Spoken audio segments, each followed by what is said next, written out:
Assalamualaikum warahmatullahi wabarakatuh. Perkenalkan, nama saya Farul Rozi Al-Aziz dari kelas 1A NPM 2166104. Saya di sini akan menjelaskan tentang pedoman umum ejaan bahasa Indonesia. Pembahasan 1. Pemakaian huruf. 2. Penulisan kata. 3. Pemakaian tanda baca. Pertama, saya akan membahas tentang pemakaian huruf. A. Huruf abjad. Huruf abjad terdiri dari 26 huruf, dari A, B, C, D, E sampai dengan Z. Dan cara pengucapannya bisa dilihat dari gambar di atas.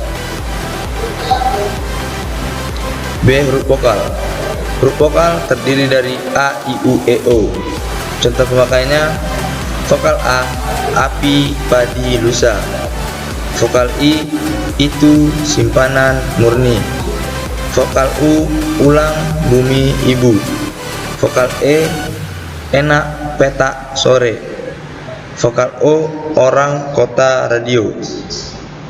C. Huruf konsonan, yaitu huruf yang melambangkan konsonan dalam bahasa Indonesia, terdiri dari 21 huruf, yaitu B, C, D, F, G, H, J, K, L, M, N, P, Q, R, S, T, V, W, X, Y, dan Z. Contoh pemakaiannya bisa dilihat pada tabel.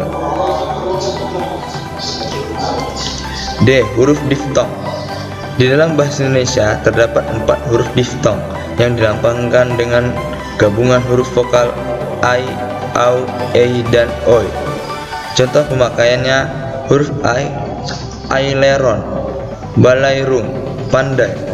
Huruf AU, auto, taufik, harimau. Huruf E, gendong, geser, survei.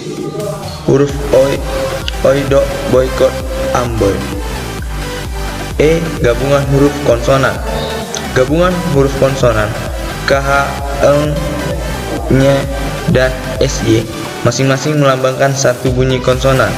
Contoh pemakaiannya: huruf KH, khusus, akhir, tarif. Huruf Eng, ngarai, bangun, abang. Huruf Nye, nyaris, anyar. Huruf SY, syarat, musyawarah, arasi. F. Huruf kapital. Huruf kapital dipakai sebagai huruf pertama awal kalimat. Misalnya, apa maksudnya? Dia membaca buku. Kita adalah bekerja keras. 2. Huruf kapital dipakai sebagai huruf pertama unsur nama orang, termasuk julukan. Misalnya, Amir Hamzah, Dewi Sartika, Halim Perdana Kusuma. 3. Huruf kapital dipakai pada awal kalimat dalam petikan langsung. Misalnya, adik bertanya, kapan kita pulang? Orang itu menasihati anaknya, berhati-hatilah nak. 4. Huruf kapital dipakai sebagai huruf pertama setiap kata nama agama, kitab suci, dan Tuhan, termasuk sebutan dan kata ganti untuk Tuhan. Contoh pemakaiannya bisa dilihat. 5. Huruf kapital dipakai sebagai huruf pertama unsur nama gelar kehormatan, keturunan, keagamaan, atau akademik yang diikuti nama orang, termasuk gelar akademik yang mengikuti nama orang. Contoh pemakaian huruf tersebut bisa dilihat pada contoh. B. Huruf kapital dipakai sebagai huruf pertama unsur nama gelar kehormatan, keturunan, keagamaan, profesi, serta nama jabatan dan kepangkatan yang dipakai sebagai sapaan. Contohnya bisa dilihat. 6. Huruf kapital dipakai sebagai huruf pertama unsur nama jabatan dan pangkat yang diikuti nama orang atau yang dipakai sebagai pengganti nama orang tertentu, nama instansi, atau nama tempat. Contoh pemakaian hurufnya bisa dilihat. 7. Huruf kapital dipakai sebagai huruf pertama nama bangsa, suku bangsa, dan bahasa. Contoh pemakaiannya bisa dilihat. 8. Huruf kapital dipakai sebagai huruf pertama nama tahun, bulan, hari, dan hari besar atau hari raya. Bisa dilihat pada contoh tersebut. B. Huruf kapital dipakai sebagai huruf pertama unsur nama peristiwa sejarah, misalnya Konferensi Asia Afrika, Proklamasi Kemerdekaan Indonesia. 9. Huruf kapital dipakai sebagai huruf pertama nama geografi. Contoh pemakaiannya bisa dilihat. 10.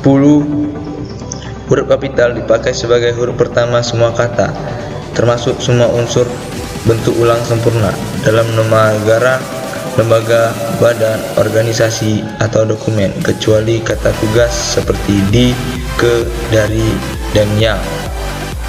Bisa dilihat bagaimana cara penggunaannya. 11. Huruf kapital dipakai sebagai huruf pertama setiap kata, termasuk unsur kata ulang sempurna di dalam judul buku, karangan, artikel, dan makalah, serta nama majalah dan surat kabar, kecuali kata tugas seperti di, ke, dari, dan yang, dan untuk, yang tidak terletak pada posisi awal. Cara pemakaiannya bisa dilihat. 12. Huruf kapital dipakai sebagai huruf pertama unsur singkatan, nama gelar, pangkat, atau sapaan. Contoh pemakaian huruf tersebut bisa dilihat. 13. Huruf kapital dipakai sebagai huruf pertama kata penunjuk hubungan kekerabatan seperti bapak, ibu, kakak, adik, dan paman, serta kata atau ungkapan lain yang dipakai dalam penyampaian atau pengacuan. Contoh huruf itu bisa dilihat. G. Huruf miring.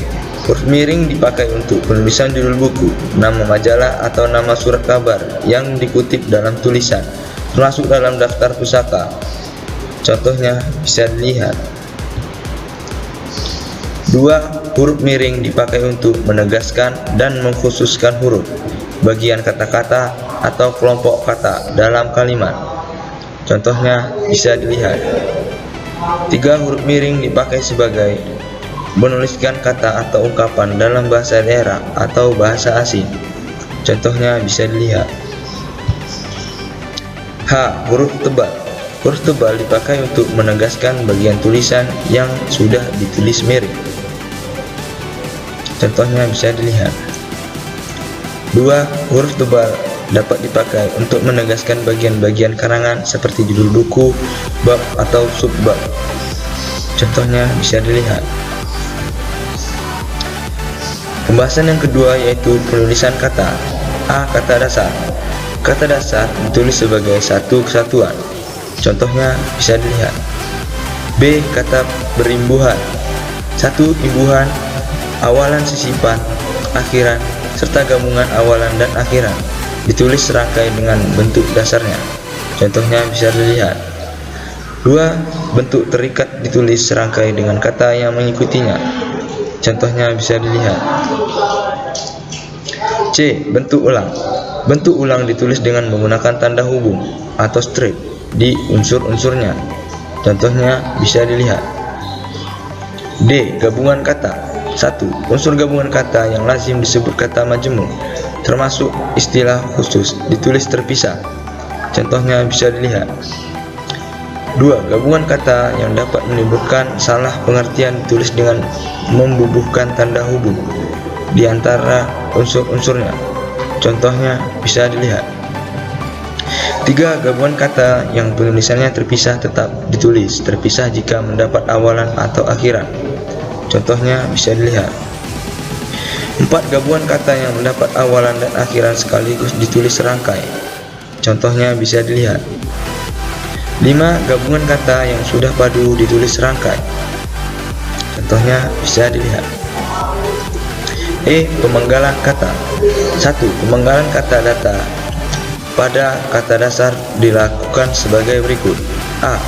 Jika di tengah kata terdapat huruf vokal yang berurutan, pemenggalan kata dilakukan di antara kedua huruf vokal itu. Contohnya bisa dilihat. Huruf diftong A, Au, E, dan Oi tidak dipenggal. Contohnya bisa dilihat. C. Jika di tengah kata dasar terdapat huruf konsonan, termasuk gabungan huruf konsonan, di antara dua huruf vokal, pemenggalannya dilakukan sebagai huruf konsonan itu. Contohnya bisa dilihat.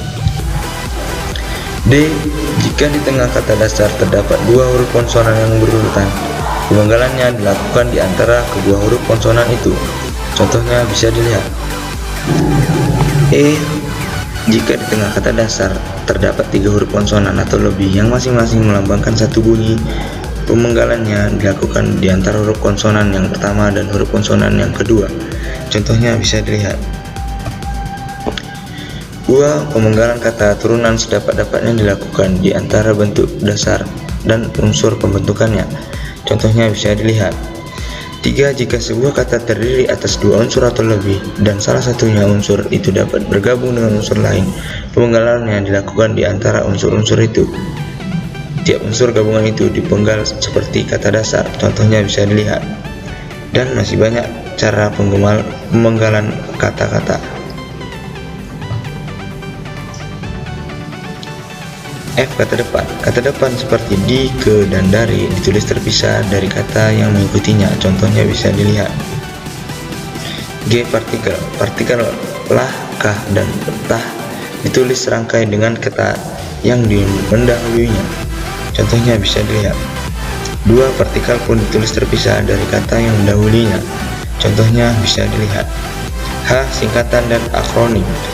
Singkatan nama orang, gelar, sapaan, jabatan, atau pangkat diikuti dengan tanda titik pada setiap unsur, contohnya bisa dilihat. Dan cara yang lainnya bisa dilihat pada gambar.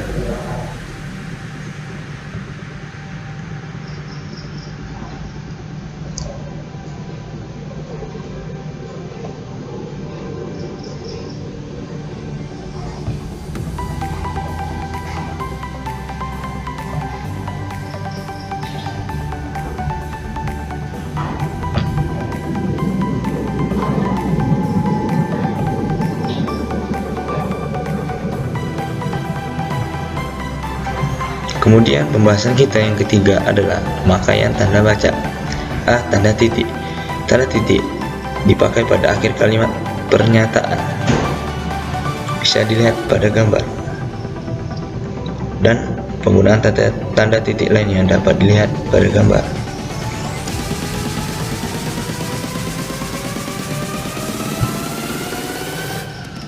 Kemudian B. Tanda koma. Tanda koma terbagi menjadi beberapa dan dapat dilihat pada gambar pada penggunaannya.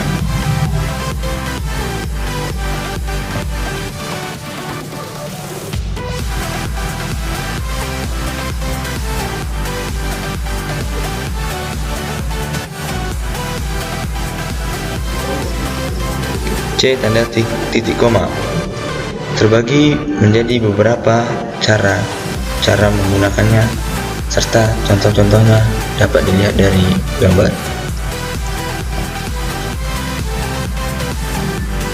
D. Tanda titik 2. Tanda titik 2 juga dapat dilihat cara penggunaannya pada gambar.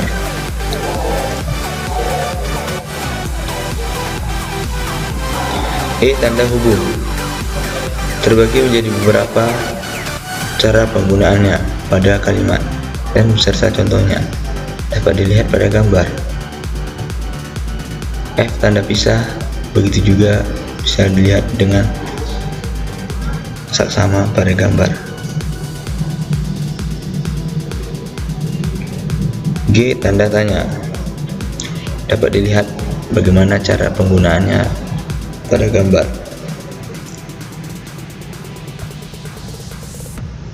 I. Tanda elipsis dapat dilihat pada gambar cara penggunaan tanda elipsis beserta contoh-contohnya.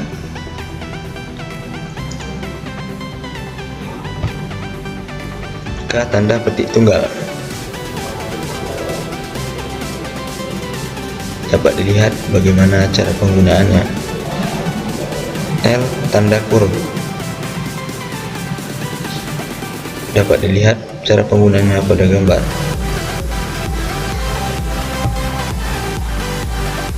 M. Tanda kurung siku dapat dilihat pada gambar cara dan contoh penggunaannya.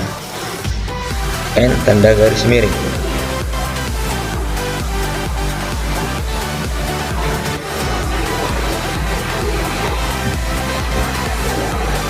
Dan terakhir O, tanda penyingkat atau apostrof. Dapat dilihat pada gambar, cara dan contoh penggunanya. Sekian penjelasan dari saya. Jika ada kekurangan saya mohon maaf. Assalamualaikum warahmatullahi wabarakatuh.